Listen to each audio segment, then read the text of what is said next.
पिया की शादी को बस 1 महीना हुआ था और अभी से ही पिया और उसकी सास में अनबन बरकरार रहने लगी थी। सवेरे सवेरे अपना लाल सूजा हुआ मुंह लेकर सुलोचना अपने घर के हॉल में चक्कर काट रही थी। तभी आधी नींद में पिया अपने कमरे से बाहर आती है। मम्मी जी, आप ये इस तरह हॉल में चक्कर क्यों काट रही हैं? अब बहू इतनी चतुर आएगी तो हॉल के चक्कर ही काटूंगी ना मैं। क्या बोला था मैंने तुझे कि बहू सवेरे उठना, और अभी 7 बज रहे हैं। ये कोई वक्त होता है उठने का? सूरज सर पर आ गया है, 2-4 घंटे में तो दोपहर हो जाएगी। क्या ये भी सही वक्त नहीं है? हे भगवान, तो अब कब उठूं? 9 बजे उठने की आदत को छोड़कर आपके कहने पर 7 बजे उठकर खड़ी हो गई हूँ मैं, और फिर भी आपको वो लेट लग रहा है मम्मी जी। हाँ हाँ, और जोर जोर से बोलकर प्रेम को जगा देना, फिर फूट फूट कर रोना उसके सामने। थोड़ा ड्रामा कर लेना कि मेरी सास मुझे सोने तक नहीं देती। ये तो हद हो गई। अब बात को कहां से कहां ले जा रही है मम्मी जी? अब जबान कम चला। तुम्हारे डैडी जी 2 घंटे पहले ही उठ गए। पर इतने सवेरे उठकर मैं करूंगी क्या मम्मी जी? यही तो तुम लोगों की सोच है। अरे भाई, सवेरे उठने से ताजी हवा लगती है शरीर को, 10 बीमारियां नहीं होती। आजकल तुम लोगों को ये स्ट्रेस टेंशन क्यों होता है? देर तक सोने के कारण ही तो होता है, वरना मुझे कौन सा काम है? मैंने तो ब्याह दिया अपना बेटा, पर उठती हूँ ना सवेरे। तेरे ससुर जी को देख ले, 4 बजे के बाद 1 मिनट पर भी बिस्तर पर नहीं रहते। पिया ठान लेती है कि इस बार अपनी सास को खुश करके ही रहेगी, और रात को वो पहले ही 2:30 बजे का अलार्म लगाकर सो जाती है। अब जब डैडी जी से पहले उठूंगी ना तो मम्मी जी पक्का खुश हो जाएंगी। अलार्म बजते ही पिया अपनी सास के कमरे में जाकर उन्हें उठाती है।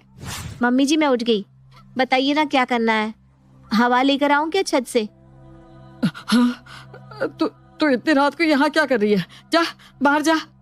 अरे आप ही ने तो बोला था मम्मी जी सवेरे जल्दी उठना। अब इससे जल्दी मैं क्या ही उठूं? किसी काम की नहीं है तू सच में। अरे निकल बाहर, अभी मुझे हार्ट अटैक आ जाता। अगली सुबह सुलोचना अपनी बहू के पास जाकर उससे कहती है, तूने जल्दी उठने की कोशिश तो की थी बहू, मैंने तुझे कुछ ज्यादा ही सुना दिया था। चल अब से मैं तुझे नहीं डांटती बस। ओ मम्मी जी, लव यू। और पिया अपने घर के कामकाज में लग जाती है। सबसे पहले पिया के ससुर जी नहा कर आते हैं और उनके कपड़े मशीन में डालकर पिया धो देती है। कुछ देर बाद पिया की ननद नहा कर आती है। पिया फिर से मशीन ऑन कर देती है, और इसी तरह जैसे जैसे लोग नहाते जाते पिया बार बार मशीन ऑन करती जाती, और 5वीं बार जैसे ही पिया मशीन ऑन करने जाती है सुलोचना पिया पर फूट पड़ती है। हाँ हाँ, फूंक दे इसे, जानबूझकर करती है ना तू ऐसा बहू। एक काम कर, जला ही दे इस मशीन को, क्योंकि जिस हिसाब से तू इसका इस्तेमाल कर रही है 1 महीने से ज्यादा तो ये वैसे भी नहीं चलने वाला। पर आज सुबह ही तो आपने मुझे कहा था कि आप मुझे नहीं डांटेंगी मम्मी जी। मैं डांटना चाहती भी नहीं, पर तू काम ही ऐसा करती है। जब सारे कपड़े एक बार में धुल सकते हैं तो 10 बार मशीन क्यों चलाना? 1 मिनट मम्मी जी, मैं डायरी में ये बात लिख लेती हूँ, ताकि आप बाद में ये ना कह सके कि आपने ऐसा कुछ नहीं कहा था। अगले दिन सुलोचना किचन के कुछ कपड़े, घर का पोछा, अपनी साड़ी और पिलो कवर धोने के लिए निकालती है, और अपनी सास की बात को याद रखती हुई पिया सारे कपड़े एक साथ धोने के लिए मशीन में डाल देती है। अरे ये मेरी 10,000 रुपए की साड़ी थी बहू, कर दिया सत्यानाश तूने इसका। वाह मम्मी जी, मैं लाकर दिखाऊं डायरी? कल ही आपने मुझे बोला था कि मशीन एक ही बार चलेगा। अब मुझे जानबूझकर परेशान करना चाहती है ना मम्मी जी, ये तो हद ही हो गई। ये कहकर रोती हुई पिया अपने कमरे में चली जाती है और अपनी फ्रेंड को कॉल लगाती है। कैसी किस्मत है यार मेरी, जो मुझे ऐसी सास मिली। हर बात में इन्हें मुझसे लड़ना है, जब देखो बस लड़ाई लड़ाई। मैं कितनी भी कोशिश कर लूं अच्छी बहू बनने की, पर ना मेरी बात उन्हें समझ में आती है ना उनकी बात मुझे। ये तेरे पीछे से बर्तन पटकने की आवाज क्यों आ रही है? अरे यार मेरी सास है, निकाल रही है गुस्सा। उन्होंने मुझे कहा था कि बाहर का कोई भी आए तो उन्हें क्रॉकरी सेट में खाना देना और घर वालों को स्टील के बर्तन में। अब कल मेरी ननद आई तो मैंने उसे स्टील के बर्तन में खाना दिया, तो अब मेरी सास ना कलेश कर रही है। अब बताओ, ननद को घर की बोलो तो कलेश, बाहर की बोलो तो कलेश। तो तेरे घर में भी यही चल रहा है। हाय राम, तो अब मेरी मदद कौन करेगा? इसी सोच में पिया अपने घर में चक्कर काट रही थी कि दरवाजे पर सब्जी वाली उसे आवाज लगाती है। सब्जी ले लो, सब्जी, ताजी ताजी सब्जी भाभी। आई आई। सब्जी लेने बिंदिया बाहर जाती है, पर उसके दिमाग में सवाल तो यही घूम रहा था कि किस तरह वो अच्छी बहू बने, और इसका जवाब जानने के लिए वो बिंदिया से इस बारे में पूछती है। एकदम से घर छोड़ देने का भाभी, मेरी सास तो मेरे को बड़ा परेशान करती थी, इसलिए मैंने तो तलाक ले लिया, डिवोर्स बोले तो। फिर क्या हुआ दीदी? फिर मैंने दूसरी शादी की, पर वहाँ भी मेरी सास से मेरी नहीं बनी। फिर तीसरी, अभी 1 महीने बाद ना मेरी शादी है, देखते हैं वहाँ अगर सास से बन जाए तो। हे भगवान, तू प्रॉब्लम बता रही है या बढ़ा रही है? अब कहाँ मिलेगा इस प्रॉब्लम का सोल्यूशन? तभी पिया की नजर सामने वाले घर की दीवार पर पड़ती है, जहाँ एक पोस्टर लगा हुआ था जिस पर कुछ लिखा था, अगर सास से रिश्ता हो बनाना तो सीमा क्लासेस ही आना। अगर हमारे 1 महीने का कोर्स लेने के बाद आप एक अच्छी बहू नहीं बन पाई तो आप मुझे गंजी कर दीजिएगा। अपने बालों की बाजी लगाकर कोई अगर ऐसा दावा कर रहा है तो बात में दम तो जरूर होगा। और अपना सामान बांधकर पिया पहुंच जाती है सीमा क्लासेस। 2 महीने की क्लासेस है मैम, आपको एडवांस पेमेंट करनी होगी, 30,000 फीस है। अगर एक बार आपने ये 60 डेज ट्रेनिंग ले ली, फिर आपके घर खुद मंथरा भी आ जाए तो कलिश नहीं करवा पाएंगी। और क्या था, पिया सीधा करण के पास जाती है और उससे 30,000 रुपए क्लासेस के लिए मांगती है। अब ये कौन सा नया टट्टू पा लिया तुमने पिया? ऐसा कुछ नहीं होता, सास बहू के बीच तो लड़ाई कॉमन है, इसका सोल्यूशन किसी के पास है ही नहीं। नहीं, मुझे करनी है क्लासेस, मुझे बनना है अच्छी बहू। और करण से पैसे लेकर पिया सीमा को दे देती है और हो जाती है उसकी ट्रेनिंग शुरू। तो अब मैं हूँ तुम्हारी सास और तुम मेरी बहू। अब अगर तुम्हें चावल खाना हो तो तुम क्या कहोगी? कि मुझे चावल खाना है, और आपके लिए क्या बना दूं मम्मी जी? ओहो, यही तो नहीं करना। तुम्हें जो भी खाना हो उसका उल्टा कहना है, मम्मी जी मुझे रोटी खाने का मन है। देखो, एक सास कभी ये नहीं देख सकती कि जो उसकी बहू चाहे वैसा हो, इसलिए वो खुद तुम्हारी मर्जी का उल्टा ही कहेंगी। चावल बना ले बहू, और फिर अपनी एक्टिंग शुरू करोगी तुम, और अच्छी बहू की तरह अपने मन की छोड़कर अपनी सास की मर्जी का चावल बनाओगी। तो ऐसे तुम दोनों के मन का भी हो जाएगा। सास को लगेगा कि उसके दबदबे से चावल बना है, पर तुम तो खुद के मन का ही कर रही होगी। सास भी खुश, तुम भी खुश। अरे वाह मैम, मान गए आपको। इसी तरह आप मुझे ट्रेनिंग देती रही तो पक्का मैं एक अच्छी बहू साबित हो ही जाऊंगी। और कुछ इसी तरह के नुस्खे, टिप्स और ग्रूमिंग के साथ 2 महीने के बाद पिया की ट्रेनिंग हो जाती है खत्म। 2 महीने बाद पिया ये ठानकर वापस अपने ससुराल आती है कि अब वो अच्छी बहू साबित होकर रहेगी। कुछ दिनों तक तो पिया की ट्रेनिंग का असर दिखता है और एक बार भी उसके और उसकी सास में मतभेद नहीं होता। पर फिर एक दिन चावल खाने का बड़ा मन कर रहा है, जाकर मम्मी जी से कहती हूँ मुझे रोटी खानी है। पिया अपनी सास के पास जाकर खुशी खुशी उनसे कहती है, मम्मी जी वो मेरा ना रोटी खाने का बड़ा मन कर रहा है, तो मैं आटा लगा लूं क्या? अच्छा, तेरा रोटी खाने का दिल है तो चावल रहने दे, फिर रोटी बना ले, मैं भी वही खा लूंगी। नहीं नहीं मम्मी जी, आपको अगर चावल खाने का मन है तो चावल ही बनेंगे। अरे ना ना बहू, खुद के लिए तू रोटी बनाएगी फिर मेरे लिए चावल बनाएगी। अरे बेकार में काम क्यों बढ़ाना, तू रोटी बना, हमेशा मेरे मन की ही क्यों हो। पिया का पैसा पड़ जाता है उल्टा। मुंह बनाकर वो वापस किचन में आ जाती है।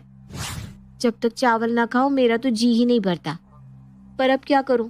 चावल बनाऊंगी तो भी फंसूंगी और ना बनाऊं तो पेट साफ नहीं होगा, जिससे मुझे चिड़न होगी, और कहीं इस चिड़न में मैं मम्मी जी से लड़ाई ना कर बैठूं। ओहो, अब क्या करूं? मम्मी जी को कुछ कह भी नहीं सकती। पिया वो सारी कोशिश कर रही थी जिससे वो एक अच्छी बहू साबित हो सके, पर अब उसके पास से उल्टे पड़ रहे थे। रात को जब करण कमरे में आता है, पिया उससे कहती है, जब देखो तुम मेरे पास बैठे रहते हो, मम्मी जी को क्या लगता होगा कि मैंने तुम्हें उनसे छीन लिया? अरे ऐसा क्यों लगेगा मम्मी को? मैं शादी के पहले भी कौन सा उनके पास जाकर बैठा रहता था, मुझे तो शुरू से ही अकेले रहने की आदत है। नहीं नहीं नहीं, मुझे कुछ नहीं पता, तुम मम्मी जी के साथ वक्त बिताओगे, चाहे कुछ भी हो जाए, मुझे एक अच्छी बहू बनना है। और अब तो मेरे 30,000 रुपए भी लग चुके हैं, तो मैम के नुस्खे तो यूज करने ही होंगे ना। मैं कितनी कोशिश कर रही हूँ करण अच्छी बहू बनने की, और तुम मेरी जरा से भी हेल्प नहीं कर सकते। अरे कर दूंगा बाबा, पर उससे होगा क्या? मैम ने कहा था जब बहू के होते हुए भी बेटा माँ के पास जाए तो उसे ऐसा लगता है कि उसका बेटा अभी भी उसका ही है, अपनी बहू के पल्लों में नहीं बन गया।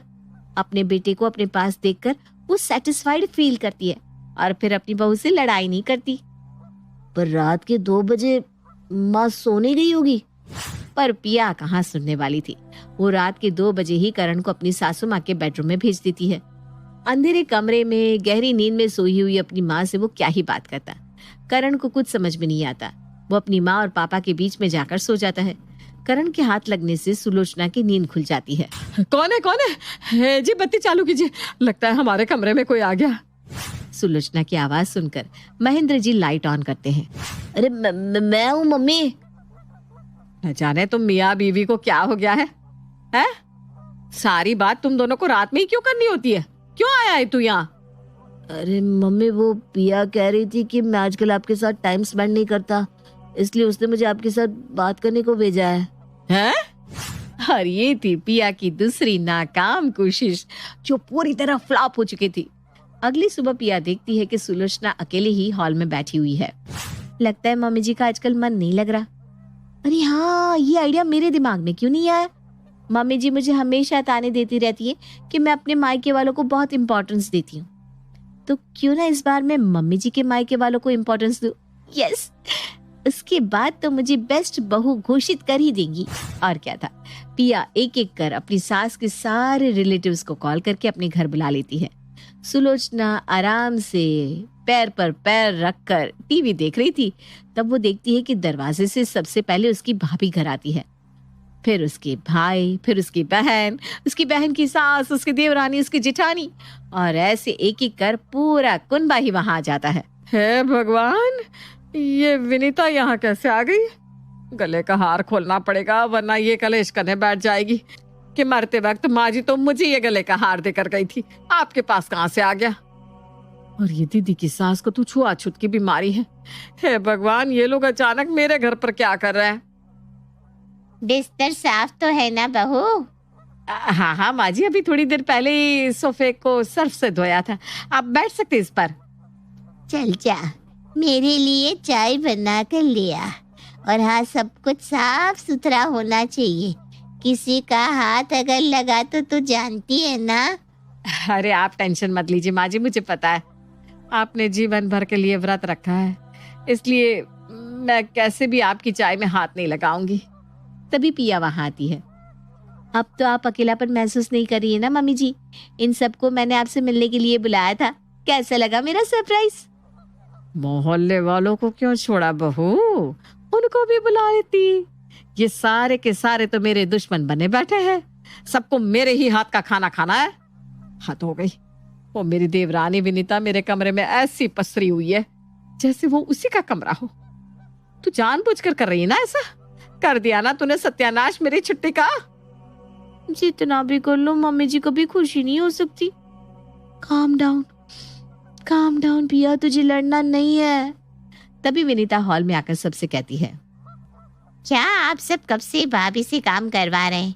सुबह से बेचारी भाग भाग कर हमारे नाश्ते पानी का इंतजाम कर रही है।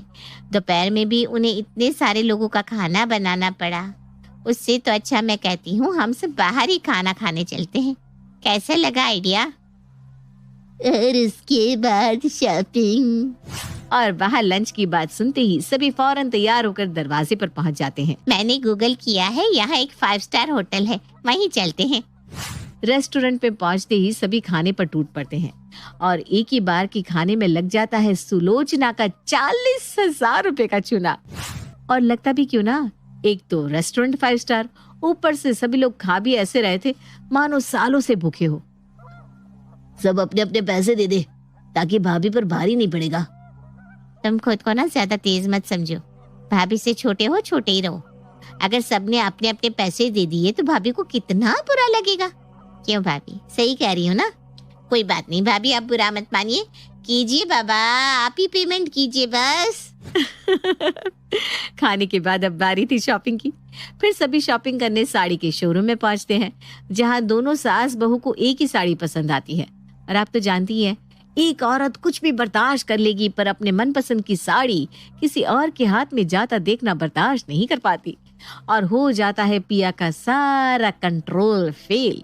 अब तक अपनी सास के सारे ताने सुनने के बाद भी एक भी रिस्पॉन्स ना देने वाले पिया फूट पड़ती है। बाप रे बाप, आपको तो शांति नहीं है। आप चाहती नहीं है कि मैं चुप रहूं? अरे भाई, ढेरों साड़ियां हैं यहाँ पर। जिस साड़ी को मैंने छू लिया आपको वही साड़ी चाहिए, क्योंकि जवान दिखना चाहती है ना? हाँ, मेरी परतर करनी है ना आपको। पर समझ लीजिए 60 साल की बूढ़ी हो गई हैं आप। कितनी भी कोशिश कर ले, आप पिया नहीं बन पाएंगी। इस बुढ़ापे में भी तुझसे ज्यादा खूबसूरत हूँ मैं। जरा आईने में चेहरा देखा अपना। और दोनों सास बहू के झगड़े में साड़ी के 2 टुकड़े हो जाते हैं। अब तो ये साड़ी कोई नहीं पहन सकता। तो कैसा लगा मैडम? हो गई आपकी ट्रेनिंग फ्लॉप? आपकी बहू अच्छी बहू बनने की ट्रेनिंग लेकर आई थी मम्मी, फिर भी हो गया ना कलेश। अच्छा, इस कारण से तू इतने दिनों से चुप थी? तेरी चुप्पी के कारण तो मेरी तबीयत बिगड़ती जा रही थी। अरे बहू, जब तक मैं तुझे 2-4 बातें सुना ना दूं, तेरी 2-4 बातें ना सुन लूं, मेरा खाना ही हजम नहीं होता। क्या सच्ची मम्मी जी? और नहीं तो क्या बहू, यही तो मजा है ससुराल का। तो मैं चलूं? कहाँ? अरे भाई, ट्रिमर खरीदने। वो क्या टैगलाइन थी? अगर इस ट्रेनिंग के बाद भी सास बहू के बीच में प्यार ना हुआ तो मुझे गंजा कर देना। तो चले सीमा क्लासेस।